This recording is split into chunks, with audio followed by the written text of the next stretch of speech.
Great. So we might still have some more folks trickle in, but I'm going to go ahead and get us started so we can maximize our time together and be respectful of everyone's hour that they have carved out to join us. I'm Dana Childress. I am the head of our Leading Places to Work portfolio here at Leading Edge. I see many familiar faces, so thank you for joining us for our After Survey Action series, and I see some new faces too, so just excited to have you all here today. This is the third conversation that we're having in the series devoted to talking about salary and compensation.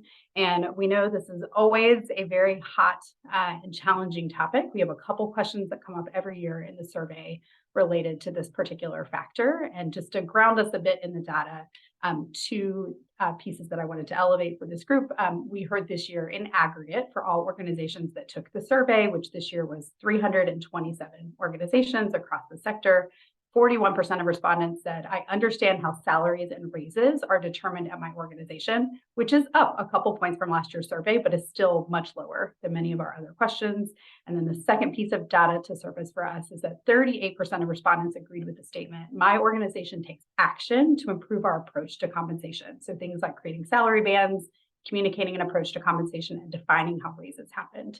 So we know that this is very much on the mind of organizations across the field, and we know that this is so much about well-being and people feeling seen and valued in the important work that they're doing across the field. So I'm excited to be joined today with a couple of wonderful facilitators and guests to talk to us about how they have been thinking about this particular topic in their organization. So the previous sessions that we've had have been much more focused on technical guidance. And I'll have Leah drop in a moment one of the sessions that we did a couple weeks ago with an external compensation firm, OpenComp, for those who didn't have an opportunity to join us.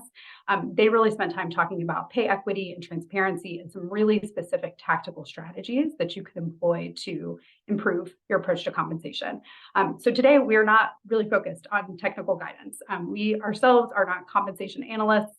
We know there are great people that are doing that work. Many of you have worked with those firms, and some of you are thinking about taking that step next, which might be the appropriate next step. But we know regardless of where you are, many people are thinking about how they lead change and how they communicate that to their staff, which regardless of how great your comp strategy is, if you aren't getting those pieces right, we know that they don't land well, and you're likely to really struggle with credibility and trust in other parts of your work as well. And so today we're going to have a conversation that will be moderated by CC Clark, one of our fabulous veteran consultants that has worked with our survey team for many years, and two survey participants who are leading great people and culture work at their organizations, Emily Zussman at One Table and Amy Lumerman at Safaria.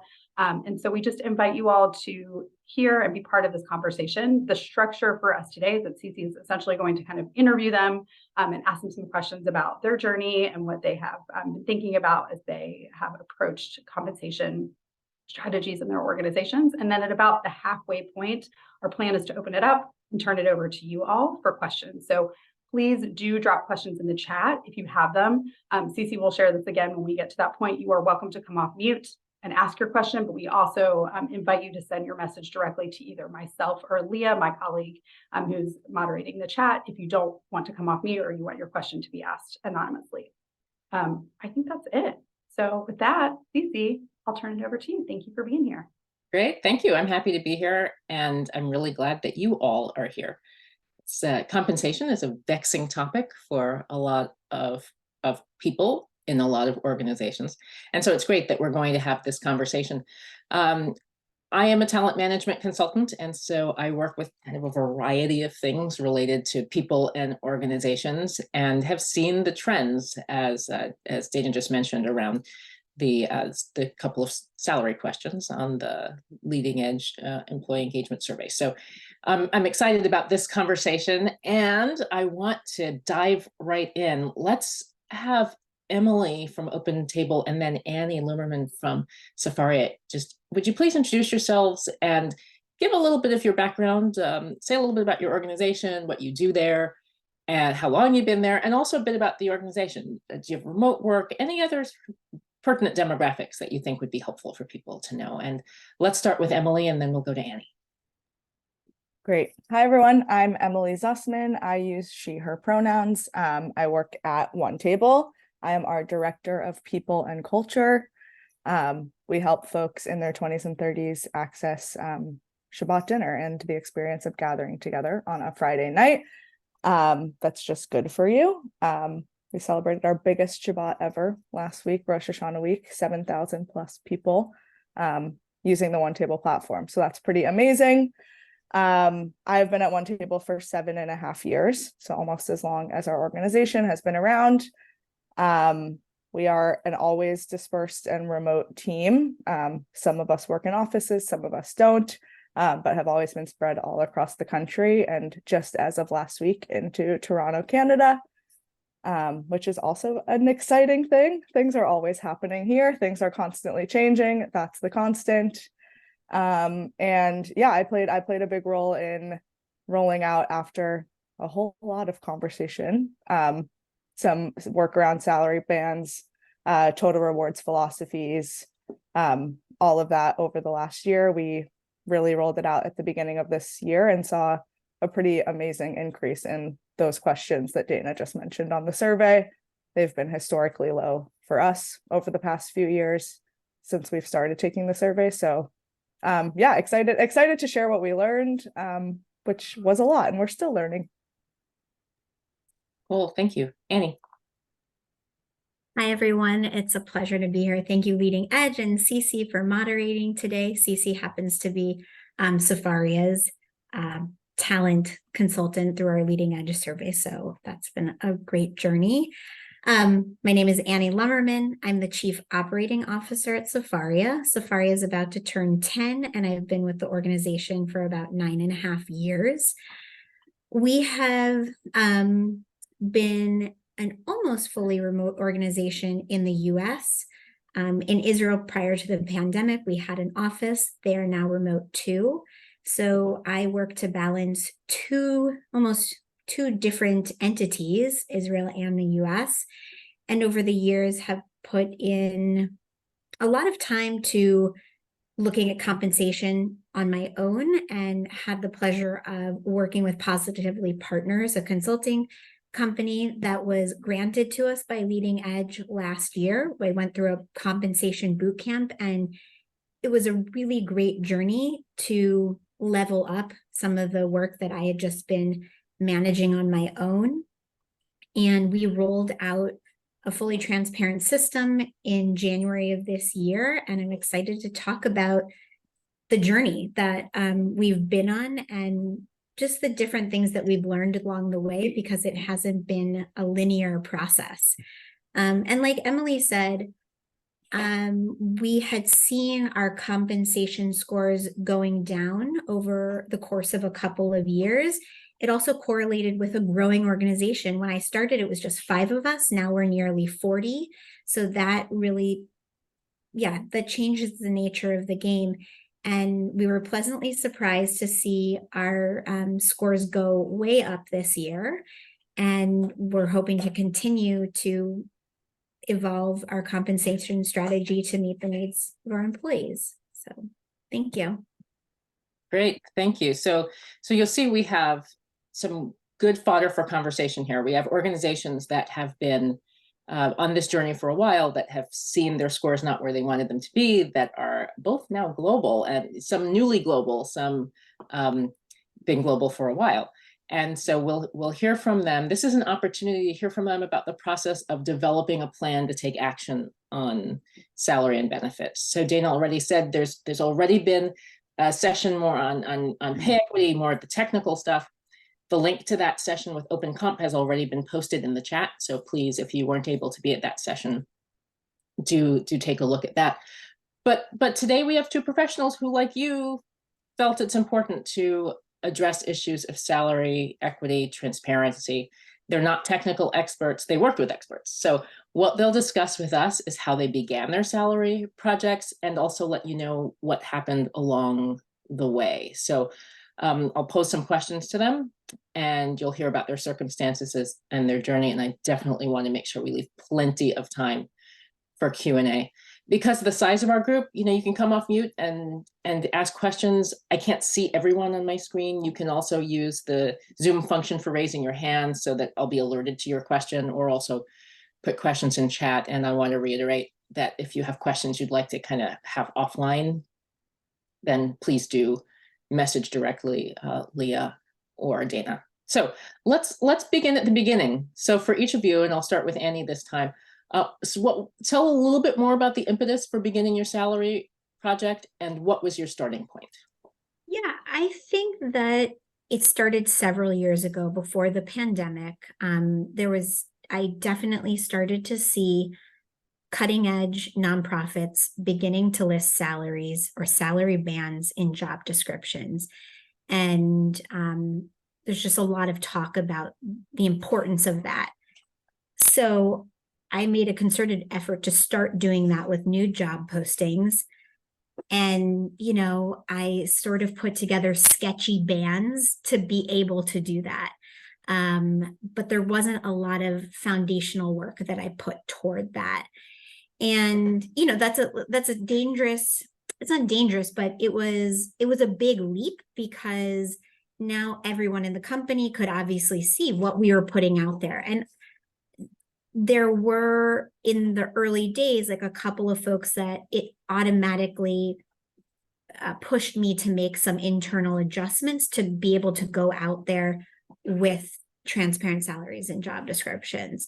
So we sort of went on that journey for a couple of years, but given market circumstances and the growing team, I knew that we were getting closer to needing a more detailed system. And we were really fortunate to be able to work with Positively Partners, as I mentioned, because I myself had bought like GuideStar's compensation data, which is not a cheap data set, but that was really where I started. I did a lot of studying of 990s. We also did a full CEO salary review, so that helped calibrate things. So we were taking steps along the journey to actually walk into the partnership with Positively Partners in a place where we had a sense of where we were trying to be. So yeah, I would say that was the pre-journey to the systematic, more scientific approach to building our compensation philosophy and bands. I'll also add that, like I mentioned, we have Israel and US, and we have a lot of technical employees at Sefaria. Almost half of our team are engineers. So we have always had technical and non-technical salaries, and we have salaries for both countries. And so yeah, that was a lot of work to manage, and I really appreciated moving into a group that could bring additional data sets to the work and understand the different parts of our organization to be able to put together a comprehensive plan. So I'll end there because that's kind of like the pre-work answer. Well, before we hear from Emily, let me just ask you a couple of clarifying questions. Two things struck me. One is that you did the work before the work, right? So you started off by buying some data. Tell me a little bit about your thinking behind that. That's question one, and then I'll pose my second question as well, and then let you talk. Transparent. I think that's a word people use a lot, and I'm wondering, when you say transparent, what you mean by that. What did you want people to be able to see or to know? I wanted ultimately everyone to be able to understand what plane they were working on. So, now we have a very rigid system where it's like associate coordinator level, manager / specialist, director, chief, CEO. So I wanted to get to the place where you could actually guess what your colleagues were making. So there was no feeling that one person was making more than another. Obviously, there's variations based on tenure and technical expertise outside of like engineering. But yeah, I wanted to make it so that everybody really felt like they understood where they sat and why, and what the environment was around them. So that was like the big goal. And I think I'm sure we're not 100% there, but we're much closer than where we started, which was like, ooh, some jobs, because we're posting them, you kind of know what that brand of job is paid at Sefaria. And to answer your other question about GuideStar, what drove me to look into that data? So as a remote company, we have people all over the United States. So that data set had information from every single state. And it was a question that I was constantly asking myself, like, do we have regional pay or not? Some people on this call may have regional based pay. I never did that on my own. And based on my conversations with Positively Partners, we decided to keep it that way, that we have universal pay bands. It doesn't matter if you live in St. Louis or San Francisco, you get paid the same, because that's really the choice of the person. And we didn't want to, that was not a variable that we wanted to play with given our size. I think much larger organizations, that's when you would start to consider variability based on location. Again, that's information I gathered from Positively Partners. So, but yeah, the GuideStar information was really helpful. They break it down by job types, organization types, budget size. So you can really just help yourself place, like figure out where you want to be. And I would suggest that as a good starting point if you can't afford to hire a full-on consultant to do the work for you. Great. Thank you. Thank you. Emily, what about you? What was the impetus for beginning your salary project, and what was your starting point? Yeah, I would say our story is somewhat similar in terms of our team growing and it being something that like made sense to have bands. When we were 12 people, it was like, is each person their own band? Each job is its only job that exists. And now we're up over 50. So that was one of the main reasons, was we are growing and continuing to plan to grow pretty exponentially over the next few years. We did the same thing where we just started to post the starting salaries for jobs, which was a scary band-aid to rip off. And I think we just did it. And then all of the rest followed. I will say I did not do any of that type of research that Annie did before we brought in those consultants.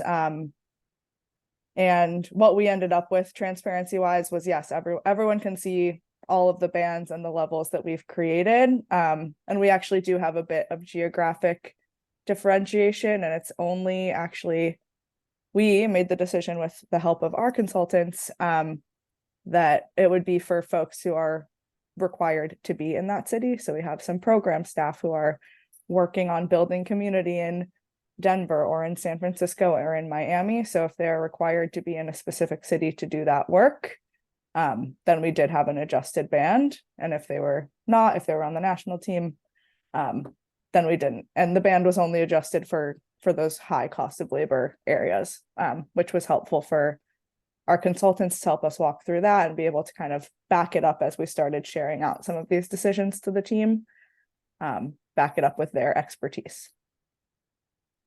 Great. Let's stay with you, Emily, because I know that at One Table you did a lot around involvement and communication. So walk us through your process with working with your team members. Yeah, it was really important to us every step of the way that our team felt involved in a way that was possible, and not everybody had a vote, obviously, on all of this, but feeling like their voices were heard and shared at different points. So after a lot of back and forth of hiring a consulting firm that went under and started working with another firm. So we started 6 months after we had planned to start, which also already had us kind of starting back from where we wanted to be. We had announced to the team that based on our leading edge results, we do this every year. We share what was great, what we want to work on. This was one of the things that we said we were planning to work on. We were going to bring in these consultants.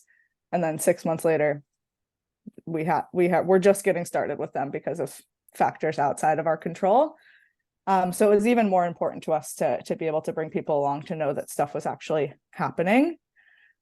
So the first step of this was that we created core competencies that then became levels, like Annie mentioned, of we've got 5 now levels that turned into our bands, but it started as, okay, what does an employee at One Table need to be competent in? What are the things that are important no matter what level you're at, and then how do they manifest at each of those levels? And so our consultants did focus groups with all different team members. They could opt into them to share what it was like to work here, what they felt like was an important thing about being a One Table employee for their position, for their level, all that stuff. So they were able to kind of see their voice come in what we created in those competencies.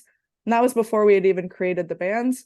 We shared the competencies out. We were like, let's just keep people informed of where we're at along the way, instead of waiting until we had like a beautiful bow presentation at the end, which people really appreciated. And we kind of named that along the way. Like, we're bringing you along. This is where we're at right now. This is what's coming next. And we got a lot of positive feedback just on that and the way that we communicated that. Okay, great. And I think Annie, I'm not sure that you completely tied your bow, but the ribbon was certainly getting to be there. So you used a slightly different approach. Yes, I think we were most certainly less in communication along the path with our staff. They knew that we were doing the work. Positively Partners did host one focus group. I actually didn't get the greatest feedback from staff on that experience. I think we are actually thinking about core competencies now, so that's happening a little bit after the fact. General guidelines were put in place, but I think that's a really interesting part, Emily, and one that if I had to go back, I would put that in the mix along the way. Yeah, so we really waited till it was all, again, like Cece said, had more of a bow. And then because we knew that we needed to adjust some people's salaries based on the new bands, we actually created scripts for each supervisor, along with a total compensation outline, which means each, like, if Cece is my team member, I'm going to put her base salary, all the benefits. I'm going to show her the raise that she's getting. I'm also going to have comparative data from the year prior so that the managers could sit down, show them this data, and show them the salary bands that corresponded to their job. So off the bat, we were not giving everyone technical, non-technical, Israel and US. We just gave them, again, let's say Cece is the director of HR. Cece was only seeing the non-technical US bands and where she fell within that matrix. So really to help people focus in on what was important to them. And so yeah, it really was delivered more as a package on an individual basis to start. And those conversations went really well. I don't think we had any folks that really asked for any kind of change because they understand. One note that I will say is salaries in our bands were benchmarked to a certain percentile. I don't know if Emily worked on this too, but the concept that they put forth is like, do you want to be market leading, meaning you're paying more than most nonprofits? Do you want to match the market, so more like the average, or do you want to be below the average? Which the opposite of leading sounds. So we benchmark, I'm actually looking at this right now. We benchmark to the 65th percentile, 65th percentile. So we're saying that we're ensuring that compensation is better than 65% of employees performing similar roles at similarly sized organizations within the sector. So that was considered more of like a market match, like a little bit above market match. And when people had that information along with what we were doing in terms of COLA, what we were doing in terms of their performance-based raises. People seemed very at ease with all of those details. And it's not that I don't expect people to negotiate going forward, but it did seem to like cut down on negotiations where, prior years we get lots of people questioning what we are doing, why, asking for more money, because I don't think, understandably, they had confidence that we were paying them accurately. So this brought a level of accuracy and confidence to the pay discussions. Great, thank you. That's helpful. And as Dana has noted, that total comp, it can include lots of things: retirement contributions, stipends, whatever investment the organization makes in you. So that's super helpful for people to understand. You talked about people understanding and that lack of negotiation, and there's a question that's been posed already. And so let me go ahead and have you both react to this question. How are you planning to keep those bands updated over time?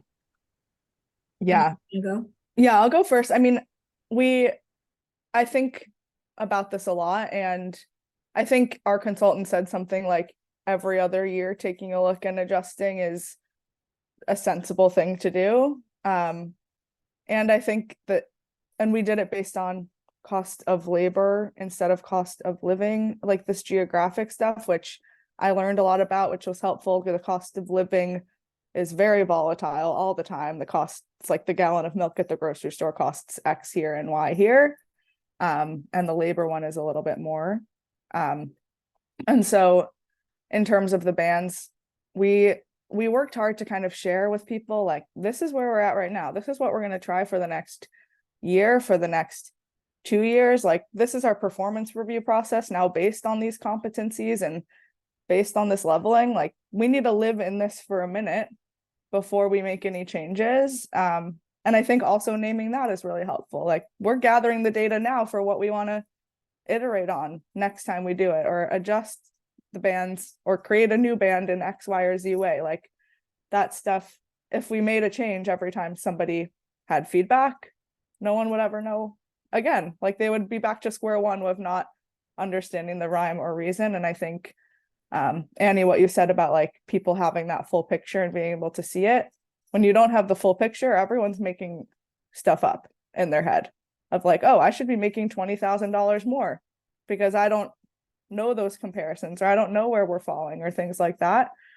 And so that was kind of long-winded, hopefully helped to answer a little bit. And then I wanted to add one thing, but now I can't remember. So I'll mute and then see if I remember.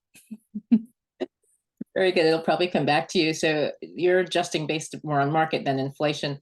Annie, how about you? How are you handling that?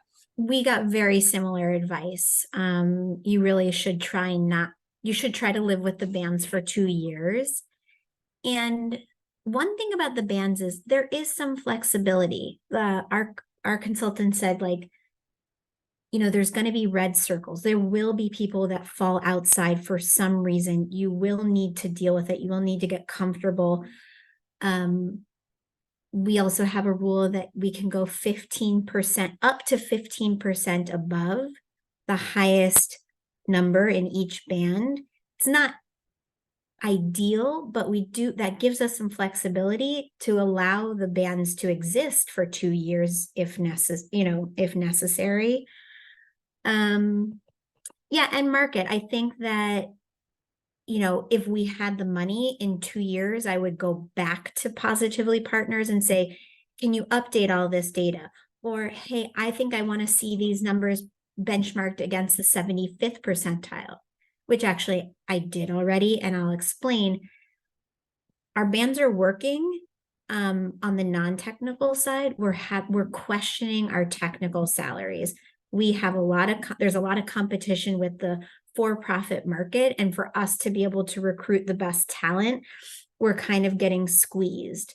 So, what is a technical salary? So we have software engineers on our team. And typically in all industries, software engineers, whether front end or back end or infrastructure, they are typically paid on a different scale. So, you know, just as an example, if I want to try to recruit somebody coming out of Stanford University or a big engineering school, I'm going to be hard pressed to be, you know, getting some, you know, like I'm competing with Facebook, I'm competing with all the tech companies, and we certainly do not pay at that level. But yeah, we have to closely like follow that in order to retain and recruit top talent in that area. So we may revisit, all that is to say is we may have to revisit stuff because we have to have the staff that we need to do the jobs. Sure. Thanks. Emily, you remembered. I remembered, and I also see Sue's question about if they fell outside, which I'm happy to also hop into after. The budget piece around the like 65th percentile or going to the 50th. We also wanted to see all of that. And at the end of the day, we're all nonprofits with a budget. And so even if we want to be in the 75th, we decided right now, based on our budget for this year, we could benchmark to the 50th. And that was good enough for now to do it.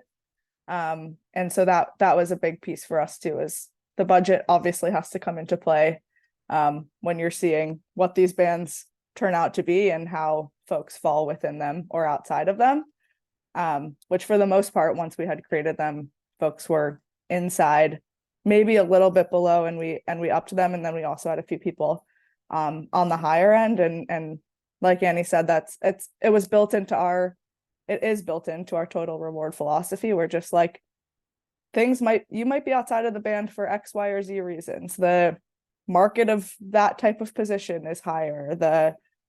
Your experience, like all different things to kind of cover for when that happens. So when we went to those folks, and we had similar individual conversations with each of our employees of, this is your salary, you know, this is the band that you've already seen, you're right in it, hooray, or you're not, and here's what we're going to do about it, or you're above it, and here's why, because the market for a development professional is higher or whatever. So different things like that came into play, and being able to just acknowledge that to them, none of them had any questions about it either. So some really important things to question there. Someone actually posed the question, you know, how do you deal with people whose existing salary is higher than the band? And you mentioned just now, Emily, that, you know, here's why you're above the band. You know, the spirit and intent of the question could have also been that, oh gosh, we actually were paying maybe a little too high for this. I don't know if either of you experienced that. We said from the beginning we were not going to lower anybody's salary. And we made that clear externally to people, which I think maybe also gave them while on one hand, they're like, I should be paid $20,000 more. I'm sure part of them is also wanting to make sure that the other side is not true. So that was just something that we weren't going to do ethically to people. I don't recall anybody who seemed far outside, but if they were, so the bands are, let's say, $50,000 to $80,000 or something like that. I'm just making up a band. Then that's broken down into quarters. So what's more likely is that you've got someone in the wrong quarter. So quarter one is someone who's newer in the position, less experienced, and then as they gain experience and more competencies, they should go up in that band. So I think there were a few cases where I was like, they're kind of like in the wrong quarter based on their experience in the role, but they were still in the band. So what I would do in that case is probably move them up a little bit more slowly than I would other people. And again, unless they had a job change where they took on more responsibilities, and then you know, I wouldn't want someone to get stuck, but I would just consider moving them a little more slowly over time. Okay, great, thank you. I'm going to move our conversation into the stuff that causes people to not move on this stuff, right? That makes people nervous. We've got a couple questions on that. And that's really about the conversations, the reactions, the blowback, all of those sorts of things that I think causes concern. So when you are sharing information and people are like, Emily, you just said people didn't have concerns, but sometimes they do. So I'm curious about the conversations you had, if you could say more about how you handled them, and either what made people feel really comfortable, what was it that you think made you not have blowback? And also if you've had this situation where you have a new hire and it may feel like, oh, maybe that to attract that new hire, you've brought them in a little bit higher than the rest of us. So all of those sorts of concerns about those sort of icky conversations that can come up around salary. Either one of you. I'm trying to think about icky conversations.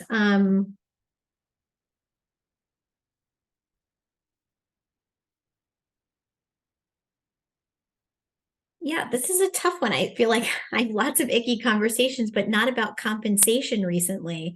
So nothing comes to mind. I did see the question about,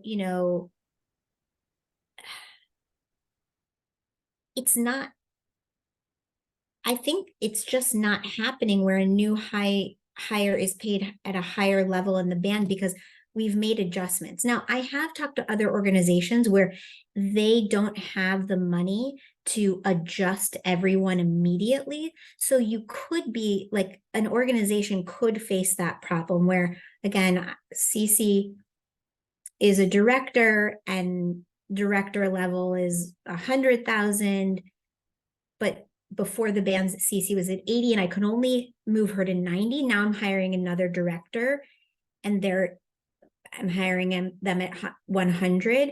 Cece may come and say, wait, you're hiring someone else before you've totally adjusted me. I think that would be a really hard conversation. And I mean, as a manager in this space, I would figure out how I could get Cece up to 100 before I hire anyone else. So again, I think you really have to work to adjust your current staff before you start adding more heads, because that is going to create friction for your team. Yeah. Yeah, I agree. We started with that calibration of everyone, making sure that they understood that they were in the band and they were in this part of it for X reason. Like we have multiple levels within some bands. We've got a manager to a senior manager. So the managers are on one side of the band and the senior might be on the other. So there's room for that person to grow within that band. I'll say that that's the next thing that we have to tackle, especially based on this year's survey results. That's kind of the next thing that I've told the team that we're working on is that kind of path to promotion, what it takes to move from one level to the other, when that's possible and when it's not, because just because we have these levels doesn't mean that in every scenario we need a senior director of this thing that you're the manager of right now. So also figuring out that's the next big question mark that we're starting to answer here is kind of that path to promotion side of things. But we were able to do kind of, that calibration piece first. And then we were also able to say to the people who nothing had to adjust in their salary for them to be calibrated into that band, to say, and this year, our budget has approved raises of X to Y%. So at your annual review, you'll be having a conversation with your supervisor about that next raise. So they knew that something else was coming in this year, even if it was not happening right then for them. And in terms of your establishment of competencies, is that what you're thinking about leaning on as you have conversations about raises and promotion? Yeah, definitely promote, and it's the other question is what the organization needs. So not only what somebody is bringing to the role, but do we actually need a senior manager of X city, or do we not, kind of thing. And that needs to be a part of it too, of what balancing our organizational needs and budget, of course, with and goals with these talented folks that we have on the team. Right. And making that as transparent as possible. When it's like, right now, unless an opportunity that you apply for promotion here opens up, this is the end of the road. You'll keep getting your adjustment every year, but that's also something that we want to work on being more transparent about. Yeah. So it's interesting. You both are talking about transparency, and you're also talking about clarity. So you've made transparent, this is how things are. And you're making clear, this is why things are the way they are. We're going to pay at Safari at the 65th percentile. That's where we are. We want to be just a little bit above market leading a little bit, not market trailing. So, and you have a little bit of wiggle room, and you're paying based on experience, and you're paying based on tenure to a certain extent. And Emily, you have some clarity about, here are the competencies. So when you say, these bands are broken up into quarters, well, here's what it looks like to start to move up. Here's what you have to be able to know how to do, or the experience you have to have, or the mastery level you have to have. And that makes those conversations about raises and promotions much easier, right? It also empowers supervisors to be able to advocate for their people too, with shared language that we all have. And it doesn't become a popularity contest of, oh, I love this person, they're great, let's promote them. Mm-hmm. Right. Great. So there are a couple of questions in the chat that are a little bit more technical. How do you determine elasticity for growth? And I'm not actually sure that I'm clear on what's being asked there. So and it may be something that's maybe more for listening to the previous recording. It may be a very technical question, but I'm not sure. So I'm going to invite the person who posed that question, if you would, to come off mute and say a little bit more about what you'd like to know. Hi, I would mind.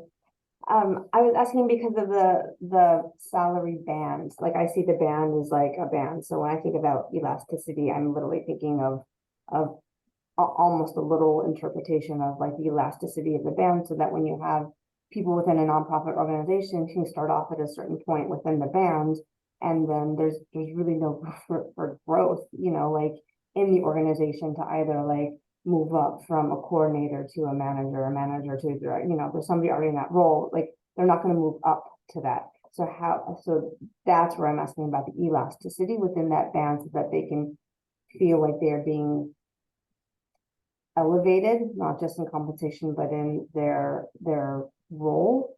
For example, you had mentioned about I think it was Emily that was saying about experience. Like, if you have enough experience, like if you have a little bit of experience, you start here on the band, but if you have a little bit more, you start over. So now that you gain the experience, does that make more sense? Yeah, I think so. I could try to take a stab at answering that question. I actually, again, pulled up assigning positions to band section of our plan, and I can tell you that there's the minimum, the midpoint, and the max. And quarter one we call as approaching proficiency. So you hire someone who knows a little bit about that role, has a little bit of background. You're going to put them in quarter one. And even if all you need, as Emily said, we only need an associate ever in this role, they can still go from approaching proficiency to early proficiency to proficient intermediate skill, and then finally advanced skill. So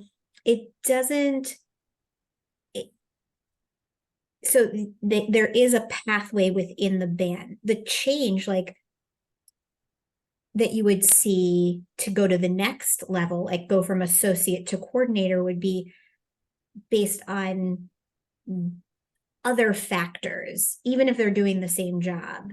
So different levels of responsibility, self-sufficiency, possibly, like, let's say managing an intern or coordinating with other teams, right? Like, they're not in an independent role anymore. So yeah, you have that whole path to take someone across when you hire them at the beginning. I think it gets harder when you're starting someone in an associate role closer to the top because they have a lot of experience. But again, as you do have that 15% beyond the top to, again, keep them longer, to keep compensating them at a higher rate over time, but not necessarily move them into a different position with different responsibilities. So yeah, I think that might describe elasticity, but happy to go further if I went the wrong direction. Yeah, I was thinking the same thing around just having that flexibility. Like, we create the bands because we want the scaffolding and the all of this to lean back on, and like we want it to continue to be like our flexible and iterative and creative selves as a place to work. So kind of holding both of those things is, I think, exactly what Annie's talking about yeah, let's be comfortable with this person bumping outside of that band on the other side if it means keeping them doing that job. And yeah, it's a science and an art every step of the way. So it's a science and art. What would you say was maybe the most challenging part of all of this? The next steps. As Emily mentioned, her focus right now is on what does it mean? How do you get a raise? Or not a raise, but how do you get a promotion? We saw scores in that area go down this year. So I think it's like, okay, salary is all nice and clean and neat, but now what? Like, it made sense where you put me, but how do I really move? So that's definitely a question that I think we're going to be tackling in 2024. But for now, we sort of deal with those tough situations by, again, trying to look at what the job is. Is the job and the, overall band in the quarter all matching up?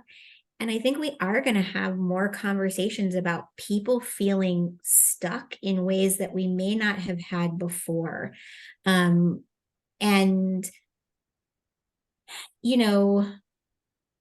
as Emily said, trying to explain, like, these are the organizational needs. Just because you have the new skill or the advanced skill doesn't mean that we can meet that. And I think, again, as organizations that have now been around, I'm sure there's a lot of institutions on this call that are much older than One Table and Safaria. You run into this problem where you do need to start coaching people out because you don't have the next step for them in your organization. And that's tough when people are loyalists. They love the organization. And yeah, that seems to be, each stage, I think you sort of invite more challenges. Yeah, I mean, I echo that 100%. I think the other piece that, like, maintaining the trust along the way, especially when our process took a whole lot longer than we wanted it to, and having to do that and acknowledge it in different ways throughout, we were able to keep that trust because while we thought this was going to happen in 2022, it didn't happen until 2023. So we did adjustments for everyone towards the end of 2022, acknowledging that this was already supposed to have been done and it wasn't.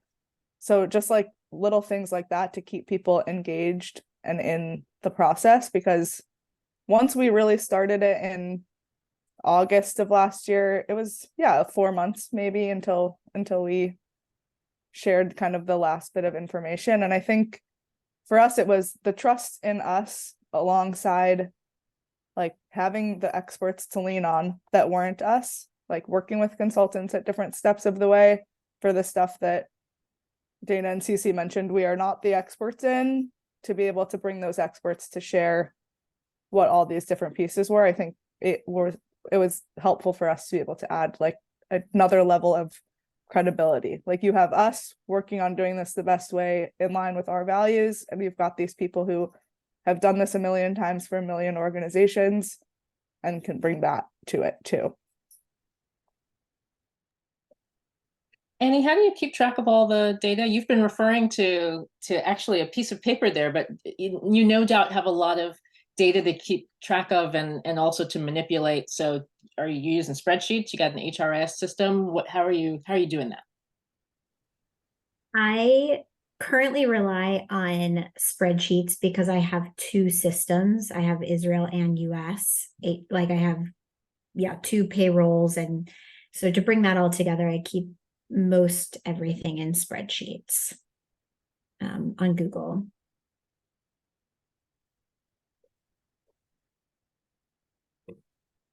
Emily, Okay. how about Yeah, us too. Yeah, making sure that the right things are shared with the right people along the way, all of that, because ours is all in Google spreadsheets. But yeah, we also work with a PEO and are able to pull all different stuff. But yeah, most of this was done via Excel sheets going back and forth because our consultants didn't use Google Docs or this or that, Mhm. translating. Okay, great. We're getting close to time, and I'm wondering if there are other questions that people haven't put in the chat that they'd like to put in the chat now, or raise your real hand or virtual hand to pose. I see a question about time, actually. How long did the process take?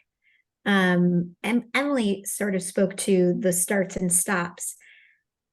We finished this plan in probably 3 months, but then I had some internal politicking to do around it and a lot of Say prep. what you mean by that, Annie. What do you mean?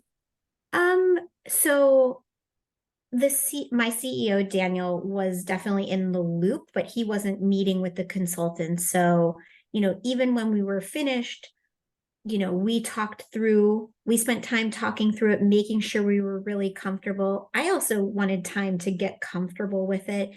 And I think we had also updated the board about these changes that were coming. And then I started talking to other chief level folks because, again, we had some folks to adjust. I was looking at individual cases. So I think that took another 3 months. And then by that time, I decided in terms of timing that we would roll it out with after we finished performance evaluations in January, and then had to prep all these total comp pieces, prep all of the staff members or the supervisors delivering the information. That was probably another 2 months worth of work. So I think it's a 9-month project. Again, I wasn't spending all of my time on this, so it's hard to measure, but yeah, just considering how many players are in the mix, I think you do need to budget a lot of time for it. Yeah, 9 months feels right now that I'm thinking about it. I was like, we shared the bands in January, but we didn't finish the calibrations till April of this year. So that sounds about right. And I think yeah, sorry, I sneezed. I am not feeling well, in case that wasn't clear. I'm very sorry for all of my coughing and sneezing. But I had one other piece that maybe I won't remember because we have 4 minutes left, but maybe I will. Well, let me ask Annie a question, and then the same question for you, Emily. And if you remember what you were going to say, you can throw it in there. Okay, well, someone wants to know the total cost of the consultant, and so I'll ask you, actually, just you can chat that back if you can share that. So Annie, let's talk about the outcomes of all this. So you went through all this, and I'd love to know what you would say the impact has been on your organization. And then the same question for Emily. Very positive. And something I'll actually go back to a question that you asked earlier is like, what was really hard? Just worrying how people would react. And I think that I always say this at the end of an engagement with a great consultant, which is like, good thing I listened to them, right? Like, listen to the experts, like even if it feels like they're pushing you outside your comfort zone. Like Cece said, they've done this so many times with so many organizations that that you really should trust them, and you'll deal with things as they come up. And I think people, based on Leading Edge, are satisfied with how salaries are managed at Safaria now, at least for now. We'll see what happens next year. And it's actually making us, and we didn't get a chance to talk about this much, it's making the hiring process so much easier to have these systems in place. We are making smarter decisions. We are crafting better job descriptions. A lot of times I think people start from a place of like, how can we get the most for the least amount of money? And these bands and like as I mentioned, like the different like levels of proficiency, it's really helping us and the team, the hiring managers, think critically about who they need and what the real labor costs are for that work. So hiring has gotten much easier. Thank you. Yeah, I echo all of that for sure. I just think that having the shared language, having it all to fall back on is hugely helpful, especially as our team continues to grow. Yeah, we have those salaries posted. We ask people on their hire, like on the application, what they're looking for. If there's a whole lot of no alignment, then we have that conversation before we even have the conversation with them, or start the interview process. So that's a huge part of it. Yeah, I think people feel valued and like we worked hard on this, and they know that it was a lot of work. And yeah, so that was great. And I think also I wrote in the chat that we've continued to work with a consultant, kind of similar to Cece's expertise on this type of thing, just as stuff keeps popping up. And now I'm working on this promotion stuff and having her to work with. I work with her about an hour a week, is hugely helpful. Great. Thank you so much. Wonderful hearing your stories, and hopefully it's been helpful to everyone listening and everyone getting some of their questions answered. Super helpful. Thank you. Thank you. Thank you. I think Leah is going to have the last word here. Great on Zoom, and you can just zoom yourself right in front of everyone. I want to echo what Cece just said. Thank you. And thank you to Cece as well. Thank you, Emily and Annie, for sharing your stories with such transparency. We just put a link in the chat for feedback, very short feedback survey. We want to hear what content we're providing that is valuable to you all and what you think. So please share your thoughts with us, and we will share a recording of this and resources that we can collect before we send that email. We'll share those resources tomorrow. So again, thank you to everyone. Thank you for being here today. And we'll see you all soon. Thank you all. Feel better, Emily. Thank you. Thank you all for being here. Thank Take care. you.